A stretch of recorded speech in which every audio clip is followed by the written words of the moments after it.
ભારત માતા કી જય, વંદે માતરમ। અમારી શાળા શ્રી ઈશ્વરીય પ્રાથમિક શાળામાં સરકારશ્રી દ્વારા ચાલતી યોજના હર ઘર તિરંગા નિમિત્તે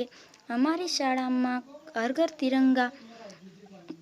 યોજનાનું પાલન કરવા માટે અમે અમારી શાળામાંથી ગ્રામ તરફ રેલી કાઢી હતી, જેનો વિડીયો તમે જોઈ શકો છો। ગામ તરફ રેલી કાઢી હતી અને સાહેબો પણ સાથે આવ્યા હતા અને અમને આ રેલીમાં ખૂબ જ મજા આવી અને અમે ભાગ્યશાળી છીએ કે અમને આ યોજનાનું પાલન કરવા માટે મોકો તો મળ્યો, જેના કારણે અમે શહીદો વિશે કંઈક કરી તો શકાય તેનો અમને ગર્વ થઈને અને આ રેલીમાં અમે ભારત માતા કી જય, વંદે માતરમ